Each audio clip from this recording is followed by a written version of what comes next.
Moikka kaikki, eli niin kuin näette, mä en oo tehnyt pitkään aikaan videota. Ja koska mä oon tullut niin kuin nyt uusi kanava, mä laitan sen ehkä tuohon alle sen kanavan nimen. Mut sinne kai tuu sit ihan joka päivä videota. Viimeksi eilen tein siihen videon. Ja nyt mä ajattelin tehdä room tourin. Tai jos mä tämän sanon oikein, niin toivottavasti. Mut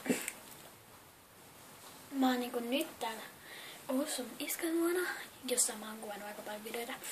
Niin mä voisin nyt aloittaa ja mä oon nyt täällä ikkunan edessä kuvaamassa, koska täällä on hyvä valo. Ja älkää ihmetellä katsoa sitä niin, mutta aloitetaan.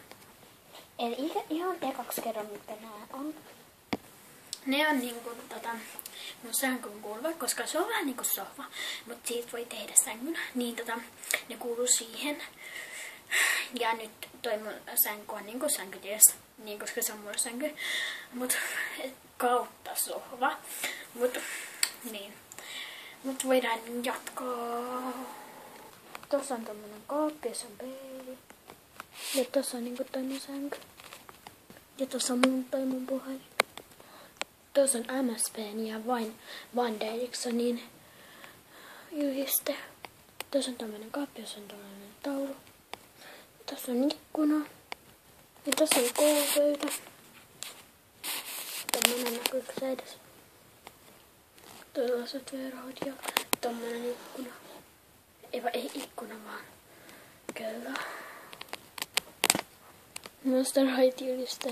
Ja toi seinä on sitten tommonen. Ja tässä on koulupöytä.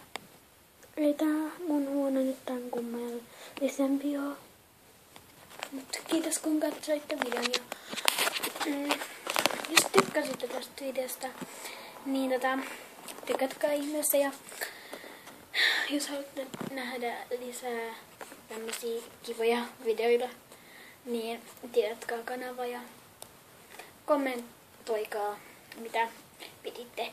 Ja mieluiten älkää kommentoiko, tykkäättekö noista. Ja mä en halua muuten tietää sitten, tykkääkö joku osin Monster High-teista, tykkääkö joku osin Van Erikssonista, tykkääkö joku Monster High-teista vai ettekö tykkää, niin mä en halua tietää. Joten älkää kertokaa. Moiduu!